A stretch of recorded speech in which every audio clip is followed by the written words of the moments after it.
भगवान पंडरीनाथ के परम वैष्णव भक्त हुए। चोखा मेला। आप अयोनिज थे। अयोनिज का मतलब होता है आपका जन्म माता पिता से नहीं हुआ था। वैसे तो चोखा मेला जी का ऐसा भाव बताया जाता है कि आप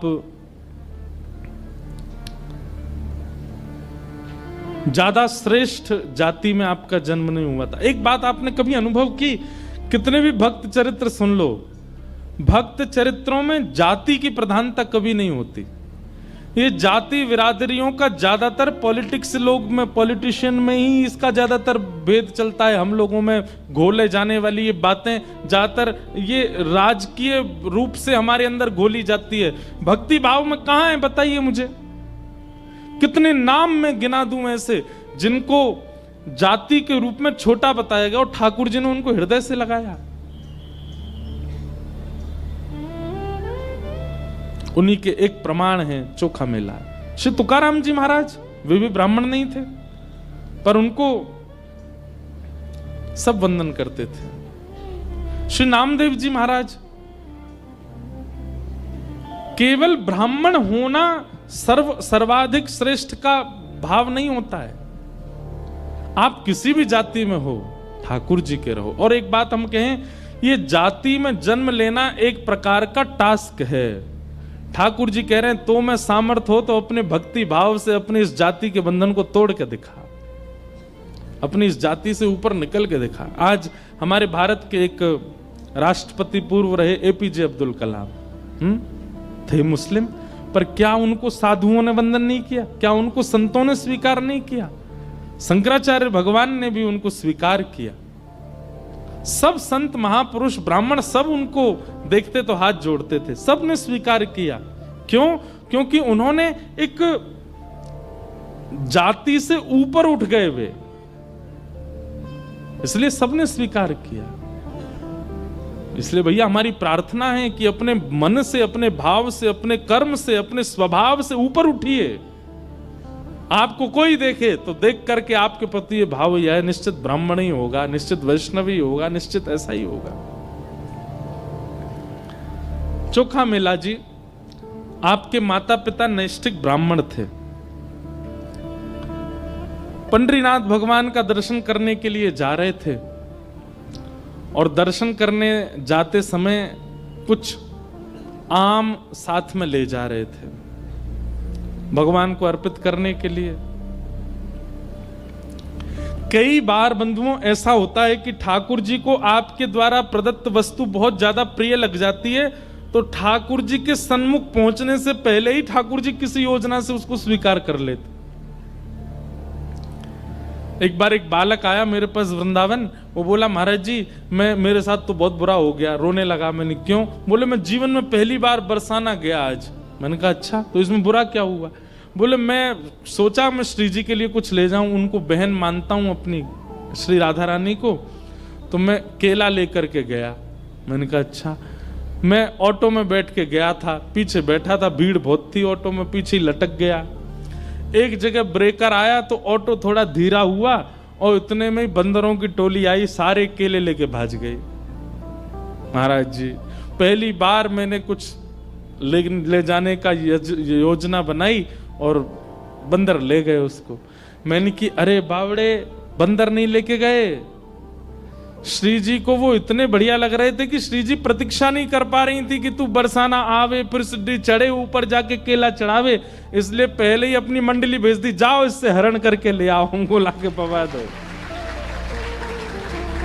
उसका मन इतना प्रसन्न हो गया, बोले सच में ऐसा ही हुआ? मैंने कि भैया सच में ऐसा ही भयो है, तो विश्वास मान ले मेरी बात को। श्री जी रह ना पा रही, श्री जी बोली अब कब आवेगो, कब देखो मुझको, पहले ही आते छीन के ले आओ। कभी अगर ऐसा कुछ हो या आपने कुछ विचार किया है ठाकुर जी के लिए लेके जाने के लिए और मार्ग में ही कोई किसी कारणवश वो वस्तु आपसे दूर हो जाए, तो समझ जाना ठाकुर जी रुके नहीं, ठाकुर जी से सहन हुआ नहीं, ठाकुर जी बीच में ही योजना बना करके ले लिया। इसका मतलब ये भी नहीं है कि कहीं खो जाए तो उसको ढूंढो ही नहीं। ठाकुर जी ले गए होंगे। प्रयास तो करना चाहिए, कोई सामग्री गाड़ी में खो गई या होटल में खो गई तो ढूंढो, ढूंढने पर भी ना मिले तो फिर उदास नहीं होना, फिर तो यही सोचना है कि पंडरीनाथ भगवान ने स्वीकार कर लिया। कितने ऐसे उदाहरण मैं आपको दे सकता हूं, उन्हीं में से एक है चोखो मेला का चरित्र। आपके माता पिता इतने भाव से आम लेकर के जा रहे थे ठाकुर जी को अर्पित करने के लिए, ठाकुर जी के मुंह में पानी आ गया। ठाकुर जी को फल से, ठाकुर जी को व्यंजन से रुचि नहीं होती, ठाकुर जी को व्यंजन लाने वाले के भाव से रुचि होती है। जैसे हमारा भाव कैसा है, हमारे सब्जी देख करके, मिठाई देख करके मुंह में पानी आता है। ठाकुर जी व्यंजन से मुंह में पानी नहीं आता, व्यंजन लाने वाला, बनाने वाला किस भाव से, उससे ठाकुर जी प्रसन्न होते। आप दुनिया भर के मिर्च मसाले बढ़िया करके खिचड़ी बनाओ, ठाकुर जी नहीं आते। पर कर्मा बाई वो बिना नहाए धोए बनाती है, और कभी कभी खिचड़ी चलाने के लिए अपने दांतुन के पिछले भाग से ही चला देती है, दांतुन करते करते, और बिना नहाए धोए पात्र में लेकर के ठाकुर जी के आगे धर देती है। श्री जगन्नाथ जी दौड़े दौड़े आते हैं उसकी खिचड़ी पाने। क्यों?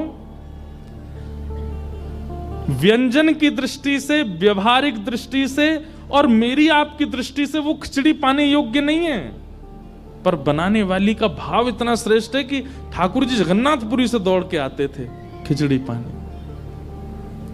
तो एक बात याद रखिएगा, आप यदि ये सोचते हैं कि श्री पंडरीनाथ भगवान को विशिष्ट व्यंजन दिया जाए, विशिष्ट व्यंजन उनको प्रिय नहीं है, देने वाले का स्वभाव कितना विशिष्ट है, तो फिर वस्तु चाहे कितनी भी सामान्य हो ठाकुर जी को प्रिय लगती है।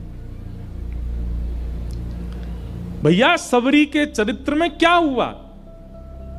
सबरी ठाकुर जी के लिए बेर लेके बैठी है, तो उसके मन में आया कि मैं ठाकुर जी को खट्टे बेर नहीं खिला सकती, तो पहले चख के देखती है, मीठा होता है तो ठाकुर जी को देती है, खट्टा होता है तो फेंक देती है। अब ठाकुर जी झूठा नहीं पाते, लेकिन सबरी का भाव इतना प्रिय है, सबरी के प्रेम इतने प्रिय हैं कि ठाकुर जी उसको पाने लगे। एक चरित्र ऐसा आता है कि ठाकुर जी पाते थे, सबरी इतने में दूसरा बेर चख करके देती थी, ठाकुर जी के हाथ में ऑलरेडी एक होता था, तो ठाकुर जी उसको लेके पीछे खड़े लक्ष्मण जी को देते, लो लक्ष्मण जी पाओ। लक्ष्मण जी बेर लेके कहते झूठा है, मैं कैसे खाऊं? तो राम जी तो बैठे हैं बेचारे, अब उनसे तो दूर फेंक देते, तो ऐसे मुंह चलाते, हाँ खा रहे हैं। लेकिन राम जी जानते थे, बोले लक्ष्मण खा नहीं रहा, फेंकता जा रहा है दूर। जब लक्ष्मण जी को शक्ति लगी और श्री हनुमान जी महाराज संजीवनी बूटी लेकर के आए, पूरा पर्वत लेकर के आए, वैद्यों ने संजीवनी निकाल करके जैसे लक्ष्मण जी को प्रदान की, लक्ष्मण जी जीवित हो गए। तो जब वापस लौट करके अयोध्या गए, तो लक्ष्मण जी ने राम जी से कहा, भैया आपकी आज्ञा हो तो ये संजीवनी पर्वत जो है लंका में आया है हिमालय से, जिससे हमारे प्राण रक्षा हुई, इसको अयोध्या ले चलें। क्यों? बोले इसमें बढ़िया बढ़िया संजीवनी बूटी है, कभी किसी को पीड़ा होगी दे दिया करेंगे। तब राम जी बोले, इन संजीवनी बूटियों से केवल तुम्हारी प्राण रक्षा हो सकती थी और किसी की नहीं होगी। लक्ष्मण जी बोले क्यों? ये तो संजीवनी बूटी है। बोले संजीवनी बूटी कैसे निर्मित हुई? बोले कैसे हुई? बोले सबरी जो झूठे बेर कर करके देती जा रही थी और तुम खा के नहीं फेंकते जा रहे थे, वही संजीवनी बूटी बने। वो सबरी के झूठे उच्छिष्ट बेर ही संजीवनी बूटी बने, और उनसे ही तुम्हारी प्राण रक्षा हुई है। इससे तुम्हारी ही प्राण रक्षा होती और किसी की नहीं होती। भाई राम रावण युद्ध में तो लंका में इतने सारे राक्षस भी मारे गए, स्वयं रावण भी मारा गया, संजीवनी पर्वत तो वहीं था, लाके बूटी कोई दे देता उनको, बच जाते वे लोग भी।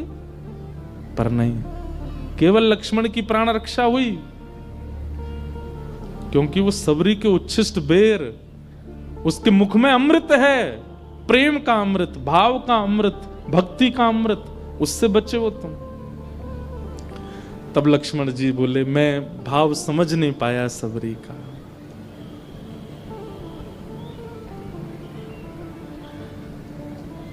तो व्यंजन प्रिय नहीं है ठाकुर जी को, व्यंजन लाने वाला, बनाने वाले का भाव प्रिय है।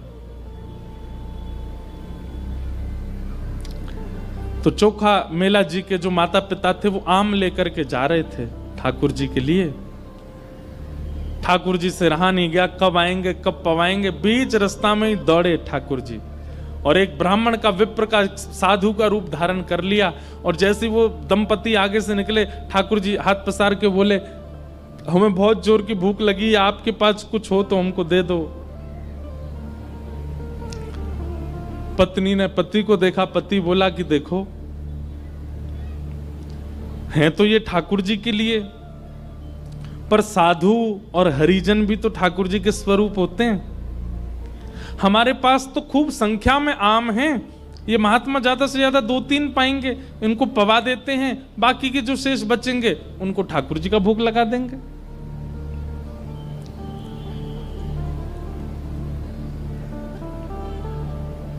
वैसे ये नियम नहीं है। अगर किसी ने पहले वस्तु का सेवन कर लिया, भले ही वो फल ही क्यों ना हो, एक साथ फल रखे थे, उनमें से पहले किसी ने पा लिया, तो उन फलों, उन बाकी के फलों का भोग ठाकुर जी को नहीं लग सकता, ये नियम है। पर कहीं कहीं भक्तों के चरित्र में ऐसी लीलाएं भी आती हैं। अब मेरे तो बहुत सारे चरित्र आते हैं, तो मैं सब सुना दे रहा हूं। हमारे ब्रज में हुए श्री गोविंद दास। कौन? गोविंद दास ठाकुर जी के सखा थे, ठाकुर जी उनके साथ खेलते थे। तो गोविंद दास, एक बार क्या हुआ कि ठाकुर जी की प्रसादी सिद्ध हुई रसोई घर में, और रसोई घर में प्रसादी बड़े नियम से सिद्ध होती है, मुंह पे कपड़ा बांध करके, और बिल्कुल अपरस में रसोईया सिद्ध करते हैं प्रसादी मंदिरों में।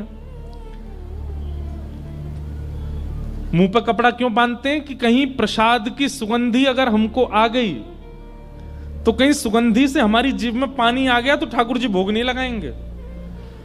इसीलिए उसको कहते हैं अमनिया। क्या बोलते हैं? अमनिया।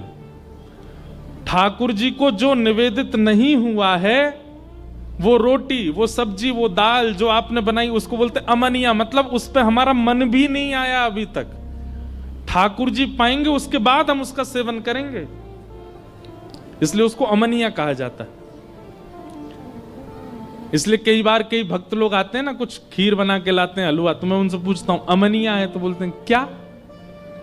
मैं कहता हूं अमनिया है, तो बोलते अमनिया मतलब, मैंने कहा शुद्ध है ना, भोग तो नहीं लगा, किसी ने पाया तो नहीं? हाँ हाँ हाँ शुद्ध है। अमनिया का मतलब जिसपे आपका मन, खुद का भी मन ना आया हो अभी तक, जिसकी सुगंधी आपको नहीं पता हो, जिसकी सुगंधी, जिसका स्वरूप आपको अभी नहीं भाया हो, केवल ठाकुर जी को भोग लगे, उसको अमनिया कहते हैं। अब इसमें कई पद्धतियां हैं अलग अलग संप्रदायों की। कई मंदिरों में चखिया होते हैं। चखिया कैसे होते हैं? वो भोजन पहले चख लेते हैं, ठाकुर जी के लायक है कि नहीं, फिर ठाकुर जी को भोग लगता है। कई मंदिरों में ऐसा नहीं होता। तो रसोईया प्रसादी लेकर के जा रहे थे, तो बीच रास्ता में गोविंद दास बैठे थे, रसोई और मंदिर के बीच में। तो गोविंद दास बोले, ए रसोईया बाबा, एक काम करो, थाली यहीं धर दूं, मैं पालूं पहले। रसोईया को बड़ा गुस्सा आया, बोले ठाकुर जी को भोग लगा नहीं है, ठाकुर जी को निवेदित हुआ नहीं, और तुम कैसे कह रहे हो कि हमको दे दो, ठाकुर जी को भोग लगेगा पहले। बोले अरे नहीं नहीं नहीं, ठाकुर जी को बाद में लग जाएगा, पहले मुंह पवाओ। तो रसोईया ने थाली ले जा करके रख दी रसोई घर में, और दौड़ करके गोसाई श्री विठलनाथ जी, जो श्रीनाथ जी के प्रमुख सेवक थे, उनसे जाकर के शिकायत कर दी। बोले गोविंद दास के ऊधम दिन प्रतिदिन बढ़ते जा रहे हैं। बोले आज क्या हो गया? बोले मैं भोग लेके जा रहा था ठाकुर जी के लिए, और ये गोविंद दास बीच रास्ता में ही कह रहे हैं मोए पहले पवा दो, और जिद कर रहे हैं, बोले ठाकुर जी बाद में पाएंगे, पहले मैं पाऊंगा। गोसाई जी बोले ये तो गलत है, ठाकुर जी की प्रसादी पहले कैसे पालेगा, बुला के लाओ उसको। तो गोविंद दास सामने आए। गोसाई जी बोले, ए गोविंदा, तुम क्या कर रहे थे आज? ठाकुर जी का भोग लगा नहीं, तुम पहले ही मांगने लगे प्रसाद। तो गोविंद दास के नेत्र बंद हो गए, सजल हो गए। बोले जय जय जी, आपको लाला ठाकुर जी जो है कहा है ना, जे तो भोग पाते ही और अपनी लकुटी उठामे, छड़ी उठामे, बंसी उठामे, गैया चरावे वन में चले जाएं। और फिर ये जब चले जाएं, भोग के बाद आरती होवे, आरती के बाद मंदिर बंद होते, तब ये चले जाते हैं। उसके बाद हम लोगों को प्रसाद मिलता है। हम प्रसाद पावे में रहे में तब तक ये वन में चले जाएं। अब मैं प्रसाद पाके जब वन में जाऊं तो ये ढूंढते नहीं मिले फिर मुझे। पूरा दिना निकल जाए, मैं खूब ढूंढूं, वन में ना मिले, वृक्षन पे ना मिले, यमुना जी पे ना मिले, सब जगह ढूंढ आऊं। और इतने में ही संध्या के घंटे घड़ियाल बज जाएं, ठाकुर जी के उत्थापन की आरती होने लगे। ब्रजभाषा समझ आ रही है? हमारे ब्रज में एक रीति है कि 12 साढ़े 12 बजे सारे मंदिर बंद हो जाते हैं और फिर शाम को 4:30 5 बजे खुलते हैं। मैंने कितनी बार कथा में कहा है, ठाकुर जी सोते नहीं है, ठाकुर जी गैया चराने गए हैं वन में, इसलिए मंदिर बंद होते हैं। बिहारी जी, राधा रमन जी, राधा वल्लभ जी, सारे मंदिर बंद होते हैं दोपहर में। क्यों? ठाकुर जी गैया चरावे गए हैं। तो गोविंद दास बोले आप भोग पधराओ, भोग पधरावे के बाद फिर आरती करो, आरती के बाद फिर कपाट बंद करो, ये तो चले जाएं गैया चरावे, और फिर बाकी बाद हमें मिले प्रसादी। और प्रसादी में इतने सारे भक्ता में कि धीमे धीमे पूड़िया में, धीमे धीमे सब्जियां, इतना विलंब है जाए कि ठाकुर जी फिर हम ढूंढवे जामे तो जंगल में ढूंढते नहीं मिले। या हमारे मैं कह रहा हूं, मुंह पहले ही पवाए दो ताकि मेरा पेट भर जाए तो मैं लाला के संग जंगल चलो जाऊंगो गैया चरावे। ये सुनकर के गुसाई जी के नेत्र सजल हो गए कि भाई इस कलिकाल में आज भी गोविंद दास को ठाकुर जी का अनुभव होता है। ये ठाकुर जी के साथ के तब से उन्होंने नियम बना दिया, वो जब तक गोविंद दास है इसको पहले ही पवा दिया करो ताकि ठाकुर जी के संग गैया चराने जा सके। ऐसे कुछ भक्तों के लिए ठाकुर जी ने ये अधिकार दिया क्योंकि उनका भक्ति भाव, उनका प्रेम भाव सख्य की स्थिति में, ठाकुर जी को वो सखा मानते हैं। गोविंद दास जी का अगर आप चरित्र सुनोगे तो कई विषयों पर आपको विश्वास ही नहीं होगा। एक प्रसंग सुनाऊं, हो सकता है कई लोगों के मन में ये आ जाए ये कैसे हो जाएगा, पर ये है। गोविंद दास एक दिन सुबह सुबह जंगल में शौच के लिए गए थे। शौच समझ रहे हैं ना? तब बाथरूम तो होते नहीं थे, जंगलों में ही जाते थे लोग। सुबह सुबह शौच के लिए गए तो गोविंद दास को इतना प्रिय मानते थे ठाकुर जी, सखा मानते थे अपना। हमारे श्रीनाथ जी को पता चली गोविंदा जंगल गए हो, ठाकुर जी भी पहुंच गए। अब यहां गोविंद दास निवृत्त हो रहे हैं जंगल में और ठाकुर जी ने देख लिया, अच्छा मां बैठो है। सो ठाकुर जी बेर तोड़ तोड़ के लाए और पीछे से ऐसे मारने लगे उन्होंने। और गोविंद दास ने देखी कायरो है, तो देखे ठाकुर जी तो बेर मार रहे हैं। अब इस बात पर कौन विश्वास करेगा, पर ये लीला है, ठाकुर जी करते थे गोविंद दास के साथ।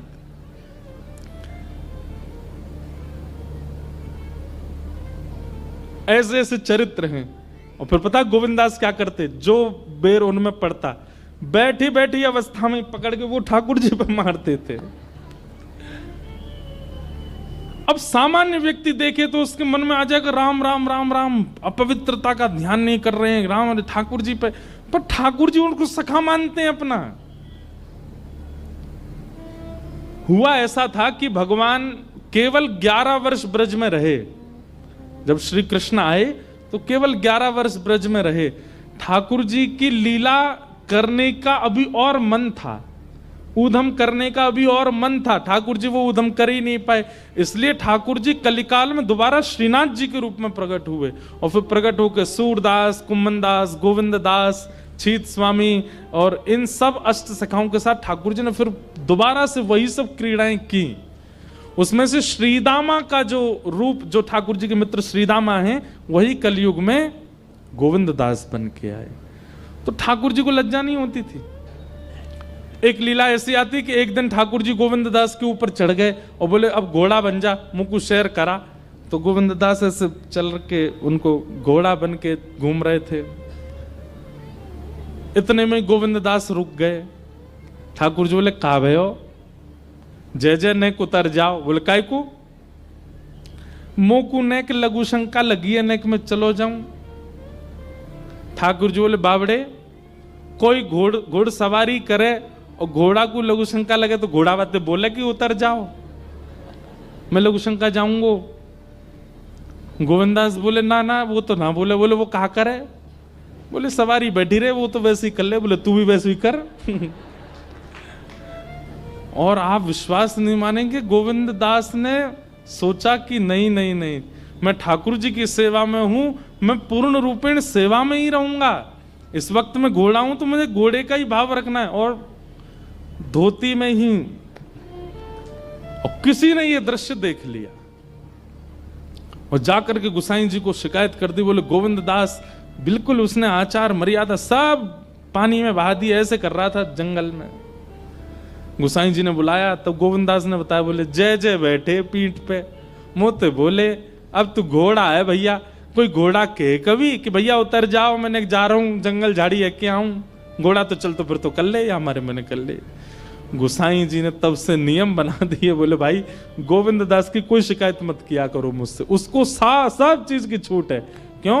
वो ठाकुर जी उसके संग ही रहते हैं।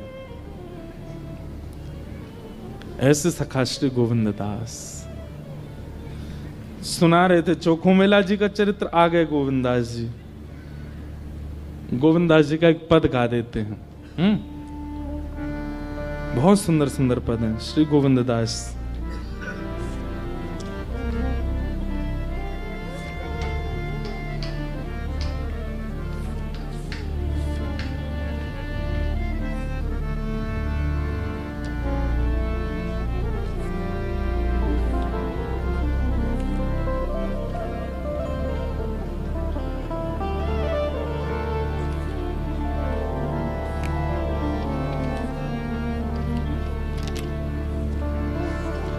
प्रीतम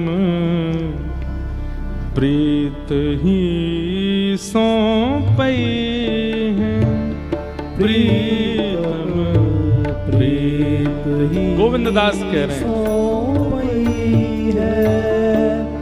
हाँ यद्यपि रूप गुण शील सुधरता,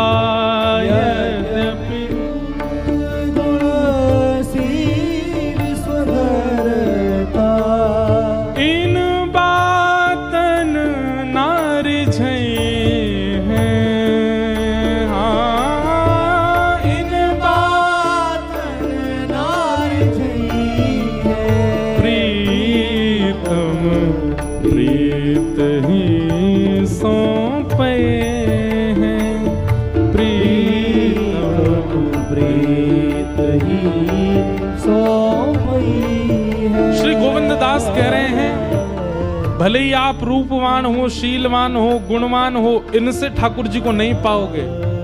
ठाकुर जी को पाने के लिए तो चित्त में प्रेम होना चाहिए, चित्त में सख्य भाव होना चाहिए, ठाकुर जी के प्रति कोई संबंध होगा तो ही ठाकुर जी मिलेंगे, नहीं तो नहीं मिल सकते। भले ही तुम कुछ भी कर लो जीवन में। डंके की चोट पर श्री गोविंद दास कह रहे हैं सतकुल जन्म कर्म शुभ लक्षण, सतकुल जन्म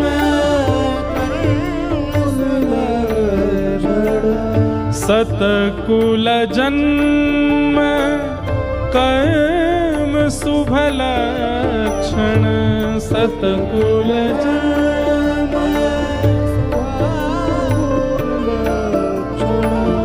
वेद पुराण पढ़े हैं, वेद पुराण पढ़े हैं, प्रीतम प्रीत ही सौंपे हैं, प्रीतम प्रीत ही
सोई है। हाँ प्रीतम प्रीत ही सोई है। प्रीतम प्रीत ही सोई है। केवल प्रेम प्राप्त करा सकता, मोहन प्रेम बिना नहीं मिलता, चाहे कोटि कर लो उपाय। ऐसे श्री गोविंद दास। तो ठाकुर जी एक साधु का रूप बना करके आ गए और आकर के चोखा मेला जी के माता पिता से कहने लगे हमें कुछ पवा दो। उनके माता पिता ने विचार किया इतने सारे आम हैं हमारे पास, 2-3 इनको पवा देते हैं, बाकियों का भोग लगा देंगे ठाकुर जी को। और कोई मांगता तो वो आम उच्छिष्ट हो जाते, लेकिन एक साधु मांग रहा है तो इसलिए इस आम को ठाकुर जी स्वीकार कर लेंगे। और उन्होंने एक आम दिया। ठाकुर जी क्या करें पता है, साधु के रूप में आए, पूरे नहीं पाते, थोड़ा थोड़ा ऐसे पाते हैं, थोड़े थोड़े चौंकते हैं और फिर उसको जो माता जी थी उनकी गोद में डाल देते हैं। फिर कहते हैं दूसरा दो, दूसरा दो, दूसरा आम लेते हैं, फिर उसको लेते हैं, फिर उनकी झोली में डाल देते हैं। तीसरा आम, अब बेचारे आजकल के तो थे नहीं जो टोक दें। आजकल के लोग तो बड़े विचित्र हैं ना, उस समय के थे तो कुछ बोले नहीं। एक के बाद एक मांगते जाएं, थोड़ा थोड़ा चखें और उनकी झोली में डालते जाएं। ऐसे कर करके ठाकुर जी ने सबरे आम खा लिए जितने थे, एक भी नहीं छोड़ा पंडरीनाथ जी के लिए। पंडरीनाथ ही आए साधु के रूप में। बेचारे अंतिम आम देख करके एक दूसरे के मुख देखने लगे। पति पत्नी बोले देवी ऐसे ही मान लो कि पंडरीनाथ नहीं पाए हैं, अब तो हो गया, अब क्या भोग लगेगा ठाकुर जी को। और साधु सबरे आम पाकर, हाँ भैया बढ़िया आनंद आ गया, अब तुम लोग जो क्रिया में जा रहे हो चले जाओ। और झूठे आम, चुखे हुए आम उनकी पत्नी की झोली में डाल दिए। और ऐसा कहकर के महात्मा तो वहां से ऐसे चलते बने जैसे कोई उनकी ट्रेन छूट रही हो, तुरंत चले गए। ठाकुर जी थे ना। दोनों पति पत्नी सोचने लगे अब खाली हाथ जाएं ठाकुर जी के पास, कोई बात नहीं, ऐसे ही मान लेते हैं कि ठाकुर जी आके पाके चले गए। चलो देवी अब ये झोला का क्या करोगी, इसको कहीं पधरा दो, तो सब उच्छिष्ट हो गए। पति उठ करके चलने लगे, पत्नी उठी झोला कहीं रखने के लिए बढ़ी आगे, तभी उन्होंने कहा खोल के एक बार दृष्टि तो कर लूं। जैसे ही खोल करके देखा तो वहां आम की गुठली और छिलका तो गायब, एक नन्हा सा बालक था उसमें झोली के भीतर। और पत्नी इतना घबरा गई, बोले अब क्या करूं। पति दूर निकल गए थे, बोले पता नहीं ये बालक कहां से आया, ये कैसे आया, क्या हुआ। समझ गई कि ये निश्चित ही श्री ठाकुर जी ने कृपा करके दिया है। और उस बालक को वहीं नदी के तट पर छोड़ करके और प्रणाम करके वहां से चली गई। क्यों समाज को क्या बताऊंगी कहां से आया ये बालक। सब लोगों की तो दृष्टि होती है ना, परिवार के घर के सब लोग देखते हैं भाई, 9 महीना पहले ही सबको खबर चल जाती है, फिर सबको पता होता है कौन सा महीना चल रहा है, क्या हो रहा है क्या नहीं हो रहा। रिश्तेदारों का काम क्या, यही तो करते रहते हैं वो। अब ये इनकी पत्नी सोची किसी ने सुना नहीं आज तक कि मैं गर्भवती थी, ना मेरा 9 महीने का कोई समय ऐसा निकला, अचानक बालक लेके जाऊं तो कहीं जीवन पर्यंत मुझे भी सुनना पड़ेगा, इस बालक को भी पता नहीं कोई स्वीकार अस्वीकार कर दे, इसलिए वहीं छोड़ के चली गई। क्योंकि ठाकुर जी ने आम को चोखा और उनकी पत्नी की गोद में मेला मतलब दे दिया, इसीलिए उस बालक का नाम पड़ा चोखा मेला। तभी एक सामान्य परिवार के दंपति वहीं नदी के तट पर आए हुए थे, उनके कोई संतान नहीं थी। स्नान करके ठाकुर जी से नित्य कहते थे कि एक हमें बालक की प्राप्ति हो जाए जो ठाकुर जी का परम भक्त हो। तभी उन्होंने देखा कि एक बालक की रोने की आवाज आई, दौड़ करके जाके देखे तो नन्हा सा बालक वो वहां था। मानो पंडरीनाथ भगवान ने ही कृपा करके अपना। अब ये अयोनिज का मतलब क्या होता है, ये माता पिता से जन्मे नहीं है, ये ठाकुर जी से प्रकट हुए हैं। ऐसे कई भक्त हुए हैं जिनका जन्म नहीं हुआ, जो ठाकुर जी की कृपा से ही आए हैं। हमारे श्री हनुमान जी महाराज वे भी अयोनिज हैं, ठाकुर जी की कृपा से ही पधारे। ऐसे भक्त हुए श्री चोखा मेला। आप धीरे धीरे बड़े हुए। बचपन से ही श्री पंडरीनाथ विठल भगवान के प्रति आपका खूब प्रेम भाव था। कभी कहीं कथा होती, कोई संत दिख जाते, महापुरुष दिखते, तो आप जाकर के दूर से बैठ कर के उनका प्रवचन भजन सुनते थे।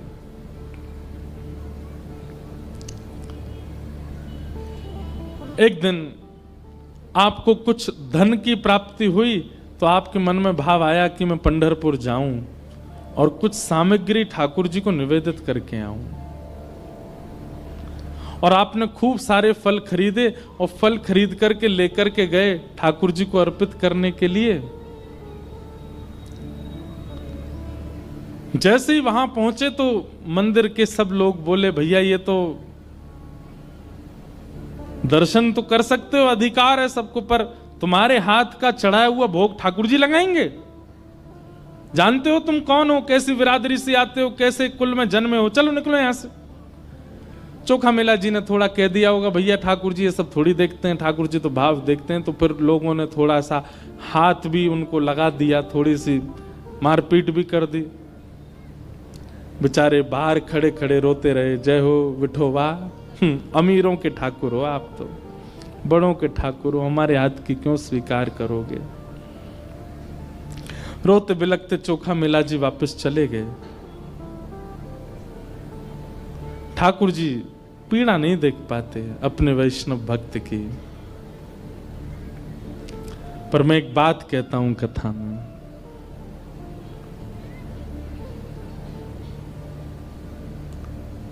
देता है कन्हाई जिसे प्रेम की दशा,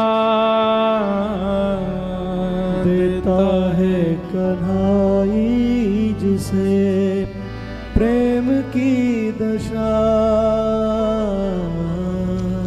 सब विधि उसकी लेता है परीक्षा, हो सब विधि उसकी लेता है परीक्षा।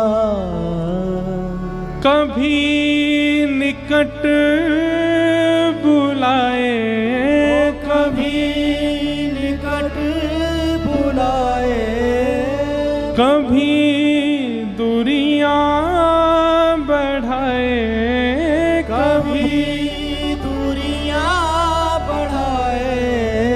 छलिया हाथ नहीं आए, छलिया हाथ नहीं आए, हमें श्याम ना मिला, हमें श्याम ना मिला, हमें श्याम ना मिला, हमें श्याम ना।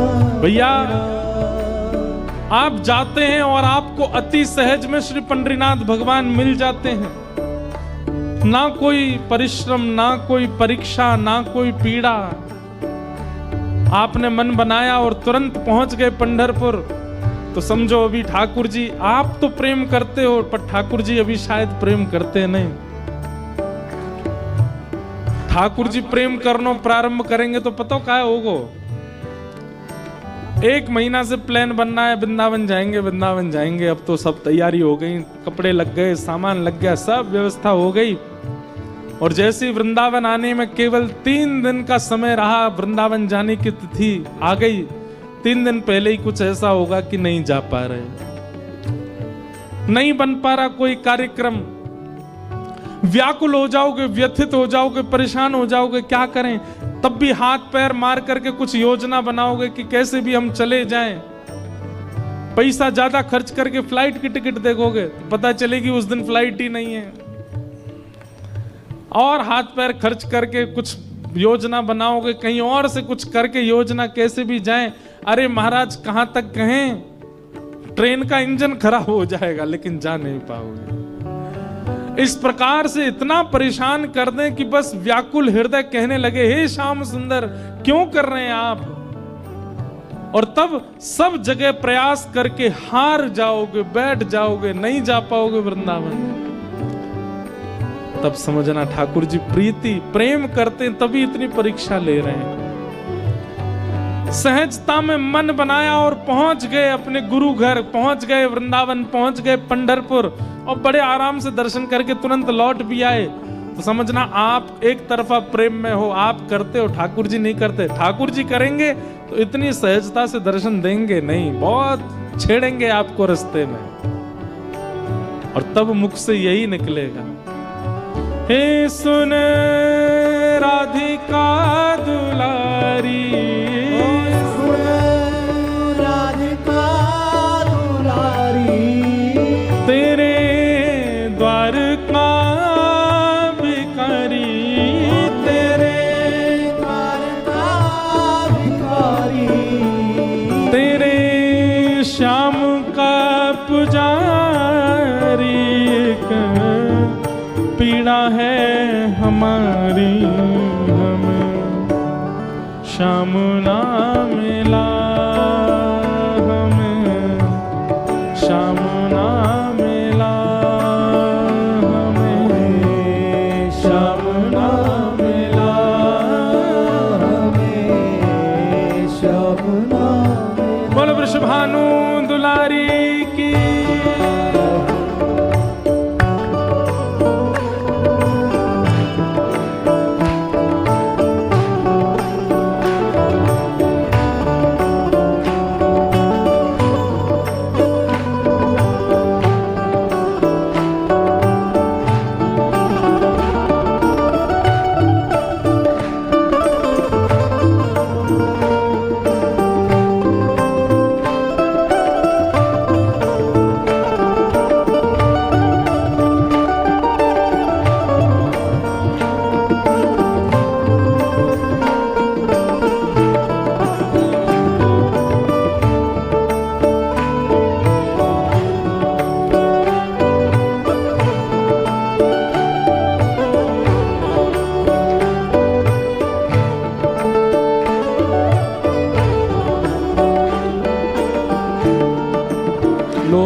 कहीं भी कथा होती है ना, लोग कई बार रोते रोते निवेदन करते हैं कि महाराज जी ये वाला भाव कहना, ये वाला भाव जरूर सुनाना।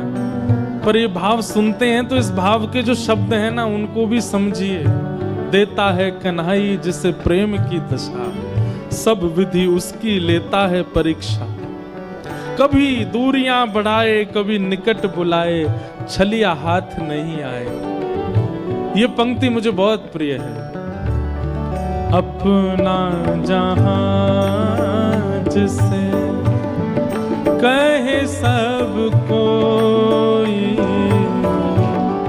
अपना जहां जिसे कहे सब कोई, अपना जहां जिसे कहे सब कोई, अपना जहां जिसे कहे सब कोई, उसके लिए मैं दिन रात रोई, उसके लिए मैं दिन रात रोई। नेह दुनिया से तोड़ा, नेह दुनिया से तोड़ा, नाता सांवरे से जोड़ा, सांवरे से जोड़ा, उसने ऐसा मुख मोड़ा, मुझे कहीं का न छोड़ा। हमें श्याम ना मिला, हमें श्याम ना मिला, हमें श्याम ना मिला, हमें श्याम ना मिला। हे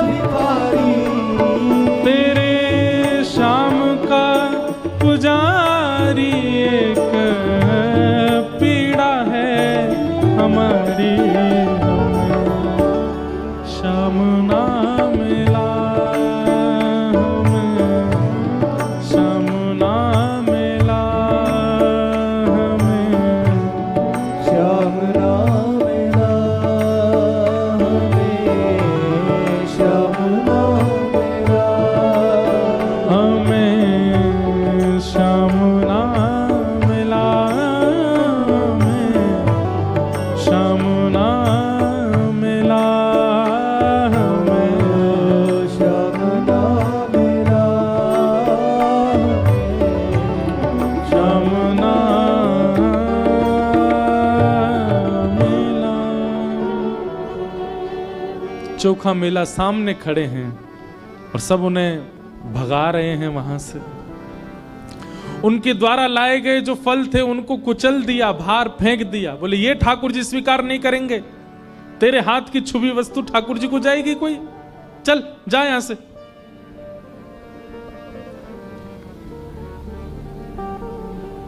चोखा मेला रोते रोते चले गए। भोजन नहीं किया आज पूरे दिन। शरीर में कई घाव हो गए थे चोखा मेला जी के, और सोचने लगे, हे पंडरीनाथ, आप केवल श्रेष्ठ जाति वालों के ही हो, आप केवल धनवानों के ही हो, हमारे नहीं हो। मन में कई प्रकार की भावनाएं उत्पन्न होने लगी। ठाकुर जी व्याकुल हो गए और अर्धरात्रि का समय चोखा मेला अपने घर के बाहर पेड़ के नीचे बैठे थे। इतने में कस्तूरी की बढ़िया सुगंधी आने लगी, छम छम आवाज आने लगी और सुंदर तेज पुंज जैसा दूर से दिखाई देने लगा। चोखा मेला बोले, ये कैसा अद्भुत दृश्य दिख रहा है। और तभी देखते हैं कि महाराज सिर पर सुंदर मुकुट विराजमान, कानों में मकराकृत कुंडल, अपने कमर पर हाथ धारण किए हुए, चलते हुए बढ़िया ललित त्रिभंगी चाल से चलते हुए साक्षात श्री विठ्ठल भगवान पंडरीनाथ चोखा मेला के सामने आ रहे हैं।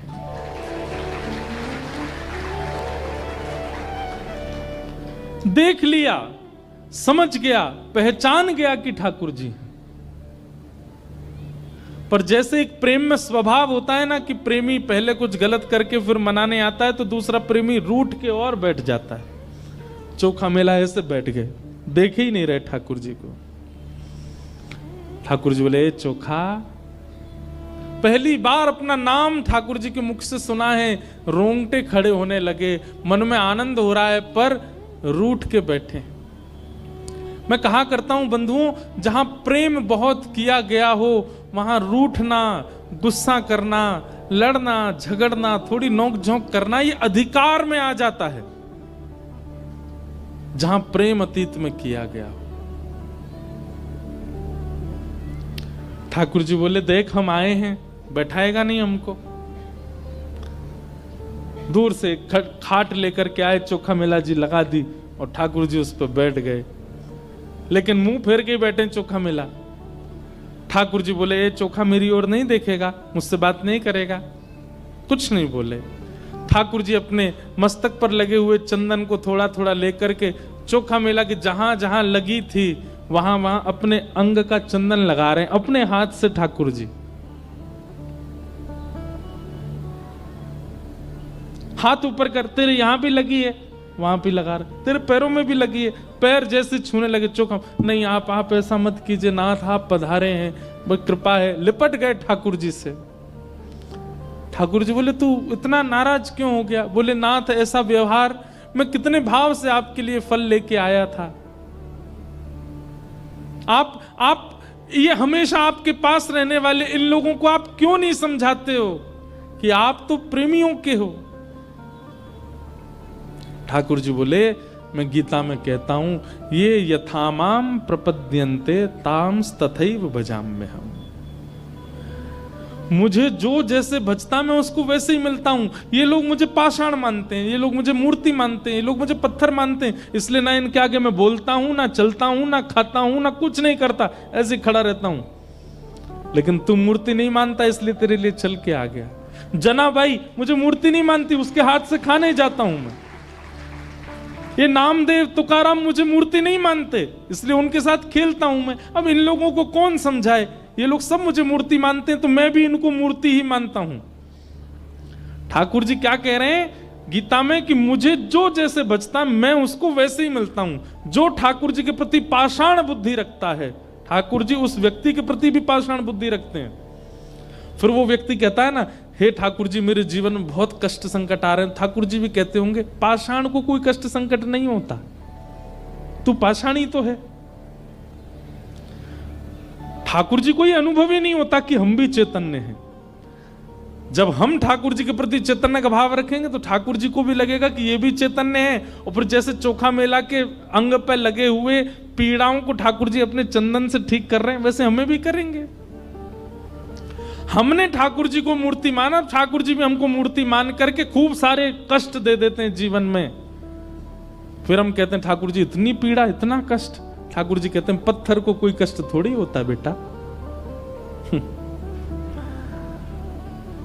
अब चल तू एक काम कर, मैंने सुबह से कुछ खाया नहीं है, कुछ खिला।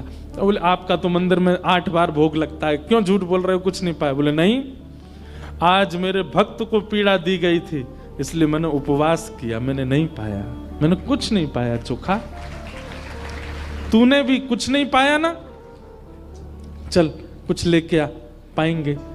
फल लेकर के आए, चोखा ठाकुर जी के आगे धर दिए। ठाकुर जी प्रेम से पावे और जैसे फल पाते हैं, फल का जो अंतिम भाग रह जाता है खत्म होने वाला, उसको चोखा को अपने हाथ से खिला देते। अपना अधरामृत का सुंदर फल, नेत्र सजल हो गए चोखा मिला के।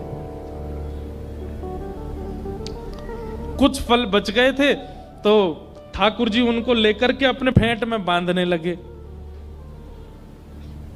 चोखा बोले ठाकुर जी ये फल आप कहां ले जा रहे हो, यहीं पा लीजिए, कहां लेके जा रहे हो और ये फेंट में क्यों रख रहे हैं आप। ठाकुर जी बोले मैंने उपवास किया तो मेरी गृहिणी रुक्मणी ने भी उपवास किया है, वो भी बेचारी भूखी बैठी है, ये ले जाऊंगा उसको जाके खिला दूंगा, वो भी खा लेगी प्रेम से। और मैं जिस दिन उपवास करता हूं उस दिन गरुण जी, उस दिन नारद जी, उस दिन रुक्मणी, उस दिन सब उपवास करते हैं। जो जो मेरे साथ मंदिर में सबका उपवास हो जाता है, क्योंकि ठाकुर जी के भोग लगने के बाद ही सब पाते हैं। और ठाकुर जी भोग नहीं लगाए तो कोई नहीं पाता। इसलिए मैं सबके लिए लेके जा रहा हूं और सबको कहूंगा देखो चोखा के खेत के बढ़िया बढ़िया फल हैं, खाओ। और ये सब एक रुक्मणी खाएगी, गरुण जी खाएंगे, नारद जी खाएंगे और सब लोग प्रेम से पाएंगे। और बढ़िया सुंदर चोखा को सुख दे करके श्री ठाकुर जी वापस चले गए। प्रातः काल काकड़ा आरती का समय हुआ, जैसे ही मंदिर खोले गए और मंदिर खोल करके देखा तो ठाकुर जी का फेंट इतना बड़ा हुआ था। पुजारियों ने कहा ये क्या रखा है। जैसे फेंट खोल करके देखा तो सारे फल रखे थे और ये वही फल थे जो चोखा लेकर के आया था ठाकुर जी को भोग लगाने। तो जिन पुजारी जी ने फल फेंक दिए थे वही काकड़ा आरती करने गए, उन्होंने जैसे ठाकुर जी की फेंट खोल के देखी वही फल जो फेंक दिए गए थे वही फल रखे थे फेंट में।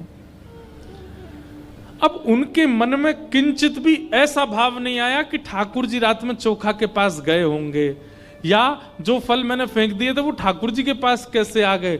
उनके मन में यह भाव आया कि चोखा माना नहीं, जिद करके और कहीं से आकर के ठाकुर जी को फल दे गया है, जबरदस्ती भोग लगा गया है।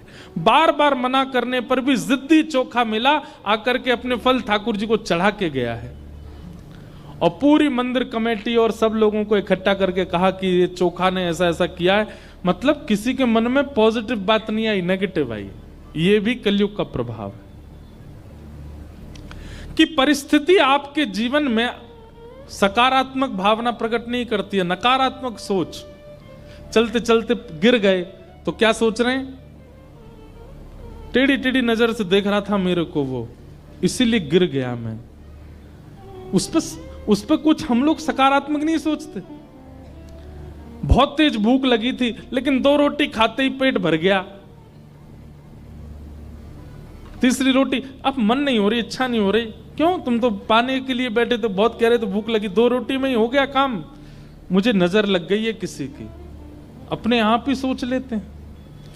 काम कोई बिगड़ने लग जाता है तो उसमें यह विचार नहीं करते निश्चित मेरा प्रारब्ध होगा, उसमें भी ढूंढते हैं किसकी बुरी नजर है, किसने टोटका किया, किसी ने बांध दिया, किसी ने हमारी बुद्धि को ऐसा कर दिया, मुझे डिप्रेशन हो गया है, मुझे दवाइयां चाहिए, मुझे, हमेशा हम नकारात्मक ही सोचते हैं। वैष्णव का स्वभाव होता है वो हर स्थिति में ठाकुर जी का ही भाव रखता है। चलते चलते गिर जाए, मोच पड़ जाए तो मानो उसमें भी ये सोचता है ठाकुर जी आप शायद ये चाह रहे हैं मैं बहुत घूमता रहता हूं, कुछ दिन आराम करूं, इसीलिए मोच लगवा रहे हो पैरों में। ठाकुर जी किसी प्रिय को दूर कर रहे हैं, अच्छा तो इसका मतलब आपने आगे देख लिया होगा ये अच्छा नहीं होगा मेरे जीवन में, इसीलिए दूर कर रहे हो। ठाकुर जी कमाई कम कर रहे हो, शायद आप चाहते हैं कि मैं बहुत खा रहा हूं, बहुत आनंद कर रहा हूं, थोड़ा मैं तप करूं, इसीलिए ऐसा कर रहे हो। इस प्रकार की भावना आती है अगर वैष्णव हो, और वैष्णव नहीं होता तो वो उल्टा ही सोचता है हर चीज में। सबने सोचा चोखा मेला आकर के जबरदस्ती ठाकुर जी को फल दे गया है और मूर्ति स्पर्श करके गया जबकि उसको मना किया था। कल तो बेचारे को मंदिर में पीट दिया, आज सब उसके गांव गए और गांव में जाकर के घर से निकाल करके पीटा कि तू कैसे आया मंदिर में और तूने कहां से चाबी बनवाई, तू ताला खोल के भीतर गया, ठाकुर जी पर फल चढ़ा करके आया, तूने स्पर्श किया उनका। चोखा मेला बोल रहा नहीं ऐसा नहीं है, ऐसी कोई बात नहीं है, अरे देख इसके अंग पर ठाकुर जी के श्री मस्तक का चंदन भी लगा हुआ है, निश्चित ये गया है, प्रमाण दे रहा है।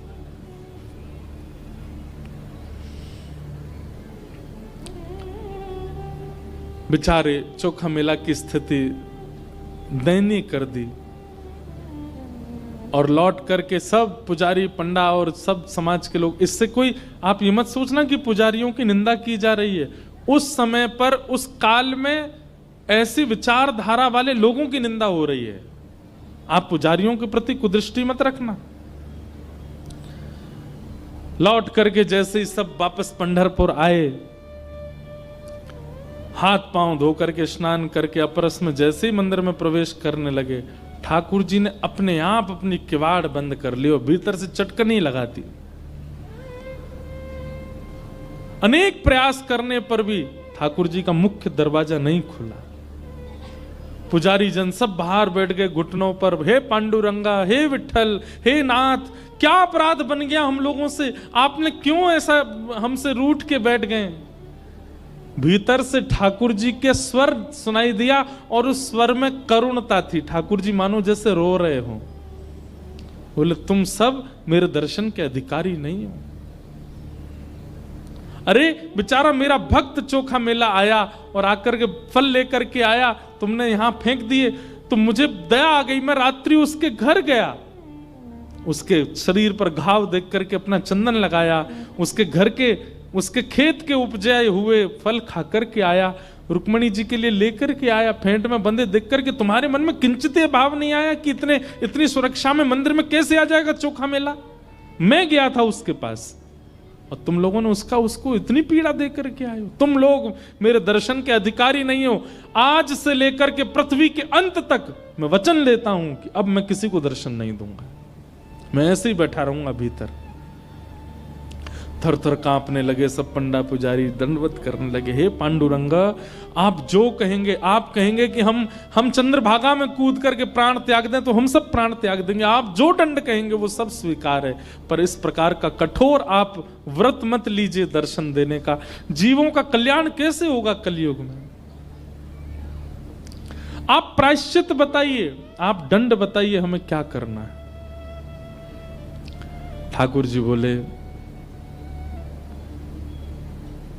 जिस पालकी में हमारी सवारी निकलती है वो पालकी सजाओ और पालकी लेकर के चोखा मेला के पास जाओ और चोखा मेला को बढ़िया सुंदर तैयार करके उसका मल्लम पट्टी कर देना, उसका सुंदर श्रृंगार करना, उसको इत्र लगाना और जैसी पोशाक मेरे को धारण होती वैसी पोशाक उसको धारण करा के मेरी पालकी में विराजमान करके और तुम सब अपने कंधा पे उठा करके जब उसको यहां लाओगे तब मेरे दर्शन खोलेंगे, नहीं तो नहीं खोलेंगे। सब पंडा पुजारी सुंदर जल चंद्रभागा का कलशों में लेकर के, इत्र लेकर के, चंदन लेकर के, पोशाक पीतांबरी लेकर के पाग लेकर के, पालकी सजा करके लेकर के चोखा मेला के पास गए। चोखा मेला बेचारे डरने लगे, अब क्यों मारने आए हो, अब मैंने क्या किया? बोले नहीं, सब चरणों में हो गए। बोले तुमको तो पांडुरंग प्रेम करते हैं। कि मुतादोक्षज प्रिया, श्रीमद् भागवत के रास पंच अध्याय में श्री शुकाचार्य जी महाराज कहते हैं, गोपियों पर प्रश्न उठाने वाले लोग कि इन गोपियों ने ठाकुर जी के साथ रास किया, अरे ये ठाकुर जी से प्रेम करती हैं, ये बात एक है, पर ठाकुर जी भी इनसे प्रेम करते हैं। कि मुतादोक्षज प्रिया, और ठाकुर जी जिससे प्रेम करते हैं ठाकुर जी कुछ कर सकते हैं? मधुमंगल के मुख पर लगी कड़ी चाट गए ठाकुर जी। सबरी के झूठे बेर खा गए ठाकुर जी। कर्मा की अशुद्ध अवस्था में बनी हुई खिचड़ी पा गए ठाकुर जी। सुदामा के कच्चे चावल खा गए ठाकुर जी। छोटी सी जना के हाथ से छोटी छोटी रोटी पा लेते हैं ठाकुर जी। और जना जब रोटी बनाती है, जना भाई ठाकुर जी से कहती है थोड़ी आप भी मदद कराओ, तो ठाकुर जी भी बेलना लेके करवाते हैं जना भाई के साथ। रात में चक्की पीसती है तो ठाकुर जी उसके साथ हाथ बटाते हैं। जना भाई बहुत अच्छा कीर्तन गाती थी, तो रात में जब चक्की पीसती थी तब ठाकुर जी का कीर्तन करते थे, ठाकुर जी आ जाते थे और ऐसे थोड़ी पे हाथ धर के सुनते ठाकुर जी। ठाकुर जी कहते, ए जना इतना शोर हो रहा है, तू चक्की बाद में पीस लेना, मुझे पहले पद सुना दे। जना भाई कहते, अच्छा अभी भोर हो जाएगी, सुबह हो जाएगी, सब घर के लोग उठेंगे, नामदेव जी का पूरा परिवार, सबके लिए रोटी बनानी, तो आटा तो पीसना पड़ेगा ना।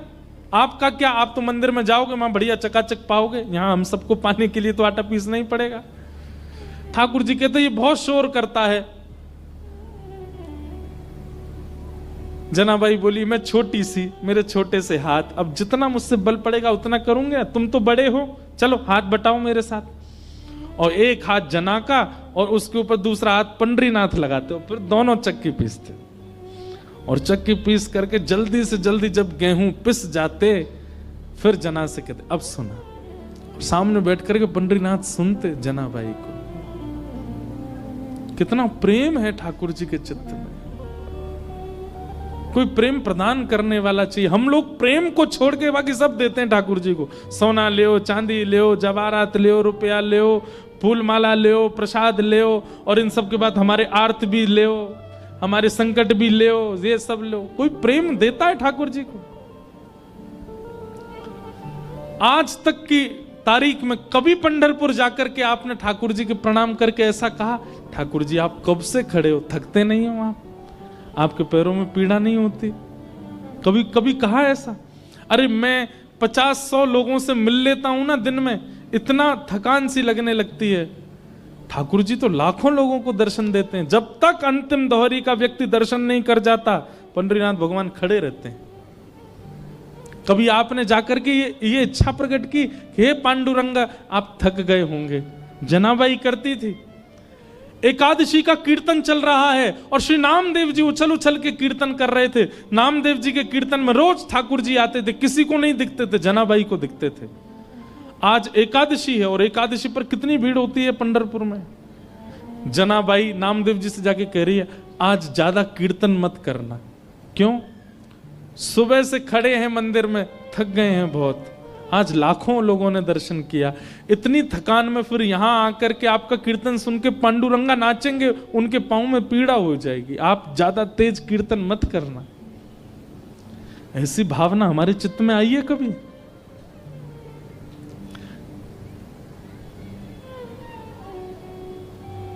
हम भक्त चरित्र क्यों सुन रहे हैं? टाइम पास नहीं कर रहे हैं हम। ऐसा प्रेम जैसा तुकाराम जी के चित्त में, जनाबाई के चित्त में, सूरदास गोविंद दास के चित्त में, वैसा एक छींट हमारे चित्त पर पड़ जाए ठाकुर जी के लिए, वैसा प्रेम प्रकट हो जाए।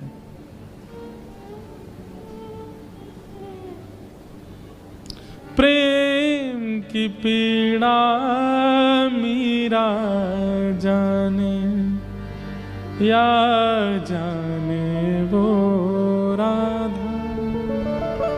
हे प्रेम पीड़ा मीरा जाने, या जाने श्री राधा, श्री राधा, श्री राधा।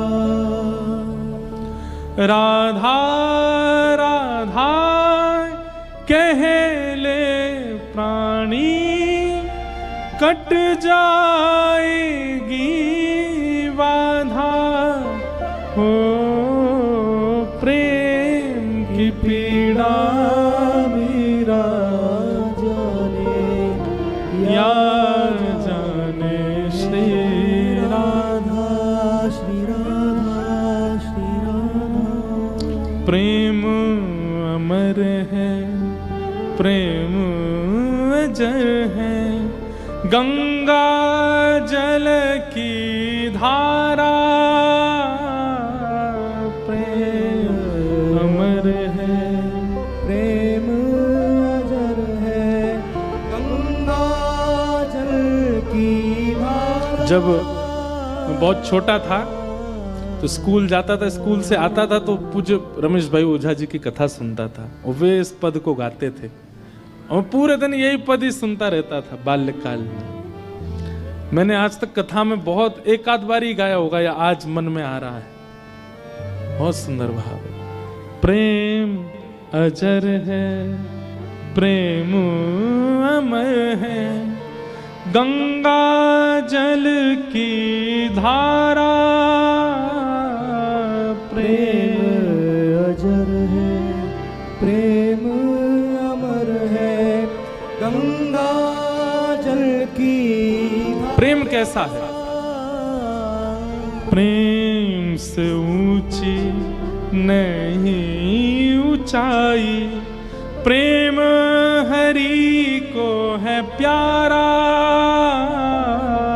प्रेम से ऊंची नहीं ऊंचाई, प्रेम हरि को है प्यारा, प्रेम नहीं बिन भाव के जीवन, ये जीवन है आधा, हो प्रेम की पीड़ा मीरा जाने, या जाने श्री राधा, श्री राधा, श्री राधा। प्रेम त्याग है, प्रेम समर्पण, प्रेम भक्ति है पूजा, प्रेम त्याग है, प्रेम समर्पण, प्रेम भक्ति है पूजा, प्रेम में तन मन भक्ति में हो, ऐसा प्रेम न दूजा, प्रेम में भक्ति में हो, ऐसा प्रेम न दूजा। मीरा दासी गिरधर प्रभुवर, ऐसा प्रेम अगाधा, हो प्रेम की पीड़ा मीरा जाने, या जाने राधा, श्री राधा, श्री राधा। प्रेम हम इसको छोड़ के सब देते हैं ठाकुर जी को। कभी चिंता होती है हमारे चित्त में? नहीं होती। हमें लगता है ये तो परमात्मा है, इनको क्या पीड़ा होती होगी। पीड़ा होती नहीं है ठाकुर जी को, पर प्रेम जिसके चित्त में होता है। अब बेटा भले कलेक्टर बन जाए, बेटा भले प्रधानमंत्री बन जाए, उसको सारी सुख सुविधाएं हैं, लेकिन फिर भी माँ बोलती तो है ना, तू ठीक तो है, कोई दिक्कत तो नहीं। जब सब सुख सुविधा हैं तो फिर क्यों पूछती हो? क्योंकि प्रेम है। हम पूछते हैं कभी पंडरीनाथ से? हम तो भैया जाके खूब पूछें, लाला ब्रज ते इतनी दूर आए करके यहाँ महाराष्ट्र की भूमि में ऐसे ठाड़े हो, सब ठीक है? पुजारी जी प्रेम ते आपको भोग लगा में। हम जगन्नाथपुरी जाते हैं, वहां भी पूछते हैं, श्री द्वारिका जाते, और ये कोई बचपन से नहीं, कथा कहते कहते ये भाव आ गया चित्त में कि ठाकुर जी का जहां जहां दर्शन करने जाते हैं वहां पूछते हैं, लाल जी आप प्रसन्न हो ना, आप राजी हो ना, सदा राजी रहो, सदा खुश रहो, ऐसे ही आनंद करते रहो। अरे भैया दुनिया के लोग आशीर्वाद लेके आते हैं, ब्रजवासी तो लाला को आशीर्वाद दे के आवे, लाला तू ऐसे ही आनंद करते रही हो। हमारे ब्रज में होली हो दिवाली हो आशीष का पद गाया जाता है, ठाकुर जी को आशीर्वाद देते हैं, चिरजीवो गोपाल, लाला तुम ऐसे ही आनंद करते रहो। हमारे लाला को खूब यश बढ़े, खूब कीर्ति बढ़े, खूब नाम बढ़े, ऐसे ही लाला हमारो पूरे महाराष्ट्र में ऐसे ही ध्वजा फहराते रहे अपनी, ऐसा आशीष देख के हमें। प्रेम में ये सब संभव है, और जहां प्रेम नहीं है वहां ये सब नहीं है। चोखा मेला को तैयार करके पालकी में विराजमान करके जैसे ही ठाकुर जी के सन्मुख लेकर के आए, चोखा मेला के आते ही ठाकुर जी ने अपने आप अपने द्वार खोल दिए और सामने चोखा मेला खड़े हैं। ठाकुर जी प्रेम से प्रसन्न होकर के दर्शन दे रहे हैं। नामदेव जी महाराज इस छवि का दर्शन कर रहे थे।